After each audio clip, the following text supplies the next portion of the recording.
시장 이슈는 엇박자인데요. 경제 지표도 엇박자. 실적도 하루 좋았다, 하루 나빴다, 엇박자. 정책도 미국과 일본과 유럽과 중국 다 엇박자. 미국 경제 지표는 보도록 하죠. 그 다음에 환율의 전환점. 같이 보면서 얘기할게요. 시장, 일단 이것부터 얘기하겠습니다. 22 시장 예상대로. 드라기의 발언들은 시장이 서프라이즈하게 반영하고 있지 않아요. 양적완화는 계속 하고 있다고 하지만 전혀 서프라이즈 않은 느낌. 하는 겸 하는 겸. 했어? 뭐 이런 느낌이에요. 크게 뭐 영향을 주지 않았다. 이렇게 영향을 줄 요인도 없었다라고 전 보여집니다. 실업 청구 건수가요. 예상치 265에서 발표치 247. 야, 고용 지표는 정말 좋아집니다. 미국은. 그러면 소비, 제조업 좋아져야 되는데 인플레이션 물가 상승도 나와야 되는데 그게 잘 안 나와요. 필라델피아 제조업 지수는 또 예상치 8.1, 전월치 12.4, 발표치 1.6. 도대체 어떻게 되냐? 지금부터 제가 얘기하는 포멘트는 뭐냐면 잘 들어주시면 이게 머리가 아파요. 사실 주식 투자하는 사람들은 정책에 반하면 안 됩니다.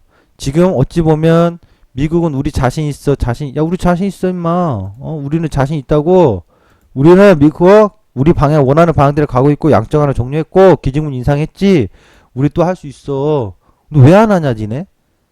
겁먹었지? 에이 그 말로만 말빨이지? 말로만 하지?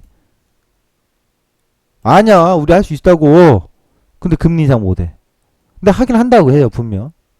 금리 인상은 미국 경제의 자신감이거든요. 근데 지표를 보면 하긴 할 수 있냐? 니네 실기한 거 아니야 설마? 야 우리 패드야. 우리 뭘로 보고 우리가 실기하는 거 봤어 니들? 이 건방지게 이런 상황 같거든요. 근데 보면은 투자자 입장에서 우리가 봤을 때 지표가 안 좋은데 올리긴 올릴 수 있을까? 의구심이 든다고요. 원래 의구심이 들면 안 돼요. 누구한테? FOMC한테. 패드한테 의구심을 가지면 안 되는데 니네 금리 못 올리지. 니네 다시 양적완화에 되는 것 같지 않냐? 이런 생각도 나오기도 하고 한가에서 그런 얘기도 나오고 올리면 역시 좋아 좋긴 좋구나 니들은. 근데 유럽을 보면 일본을 보면 야, 니네는 하긴 했는데 되긴 될까? 되긴 하는겨? 야 니네 6월에 브렉시트 있다며. 일본 아베야. 니네 어떡하냐 이제? 미국 형님들이 용인 안 해주는데 묵인 안 해주는데 그래도 우리는 수단과 방법을 가리지 않고 하겠습니다. 진짜 하긴 할 수 있어. 미국이 반대하는데 못하게 하는데 그래도 우리는 하겠습니다. 엔화 약세 하겠대요. 근데 안 되거든. 엔화 강세거든. 전부 다 정책자들에 대해서 의구심이 드는 거예요. 진짜 원래 시장을 얘들의 정책대로만 보잖아요. 굉장히 긍정으로 같이 가져야 돼, 여러분. 시황을 볼 때, 미래 시황을 볼 때 이렇게 양적완화 하고요. 얘네도 이렇게 하고 있고 중국도 하고 있고 미국은 금리 인상하면서 금리 상승 게 얼마나 주가가 좋았는데 강한 상승장입니다. 랠리를 봐야죠. 왜 지금 겁먹고서 주식을 팝니까? 라고 얘기를 해야 되거든요. 근데 저는 반대로 얘기하고 있잖아요.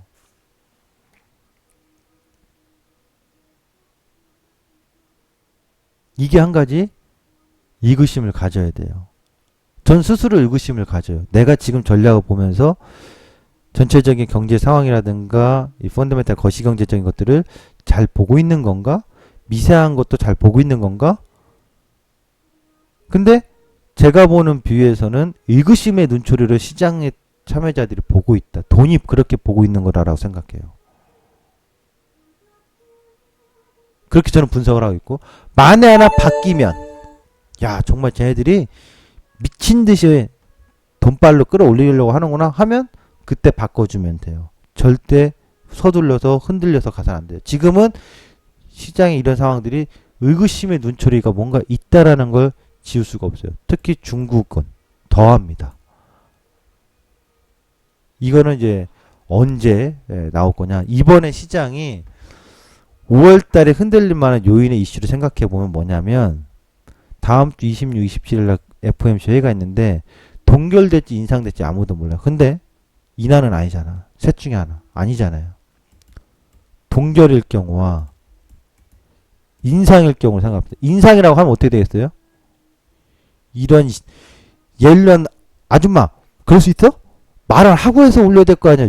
아씨 외국인들이 막 허겁지겁 팔기 시작하겠죠? 환차익도 노리고. 그러니까 시장에서 일시적으로 오히려 시장의 시그널이 잘 안 온 상황이잖아요. 아예 안 올릴 거야 이번에. 옐런 아줌마가 올리기 힘들 거라고 했어. 시장 그렇게 보고 있는데 갑자기 인상해버리면 급변동의 충격은 나옵니다. 그건 자명한 거죠. 그렇게 될 가능성이. 동결이라면 역시 옐런 매파 아니었어. 비둘기였어. 오호 시장 날아갈까? 아니죠. 여기서 동결 경우는 그것보다도 뭘 생각해야 되냐면 그러면 다음 6월에 올릴 가능성이 높은지 안 높은지에 따른 시그널이 얼만큼 나오느냐예요. 이 시그널에 따라서 시장은 5월에 어떠한 영향을 받을 겁니다. 왜? 만약 6월에 동결인데 6월에 올릴 거라는 어떤 시그널의 신호를 만들어 준다면 문구가 바뀐다거나 여러 가지가 그러면 6월 14, 15일이니까 한 달 전 4주에서 6주 전부터 외국인들의 환차익이나 환율 동향이라든가 변동은 나올 겁니다. 그래서 저는 이 기준점 전후로 근데 공교롭게도 삼성전자 또 28일부터 자사주가 끝나요. 28일까지인가요? 끝나요. 그래서 시장의 변동성을 암시하고 있는데 그 암시했을 때 시장의 변동성을 줄 만한 근거가 있어야 될 거 아니야. 저는 저런 가능성의 근거가 이벤트에 있다라고 봐요. 원달러 환율입니다. 정말 단기간에 빠르게 내려왔거든요. 수창파동상 수파동 나올 가능성 다음 주에 주봉상인데요. 수창파동상 수파동의 가능성이 나오는데요. 다음 주에 주봉상 양봉 나오면 수창파동상 수파동의 한마디 완성에 따라서 리바운딩 나올 겁니다. 주봉상 이번 주에 양봉 나올 리는 없고요. 다음 주에 양봉이 나온다면 그렇게 될 겁니다. 그리고 1150원과 1120, 30원 요 구간에서의 치열한 반전의 싸움을 모색할 시기가 나타날 겁니다. 1145원이라고 할게요. 1145원을 넘어가면 반전의 상승 신호가 환율에서 나오는 거다라고 보셔도 될 겁니다. 지수 분석은요. 바뀐 게 없기 때문에 바꿔줄 수도 없고 얘기 또 해야 반복입니다. 추세 보는 사람으로서.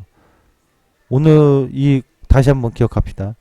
250.50 이제 여기서 좀 제가 하나 얘기해보면 어제 250.30, 250.30 두 번 만났거든요. 어제랑 어제 그저께. 오늘 종가를 끝나야지 좀 제가 더 발언을 할 수 있을 텐데 일단은 저 마디값 보시고요. 오늘 한 가지 예상해드리면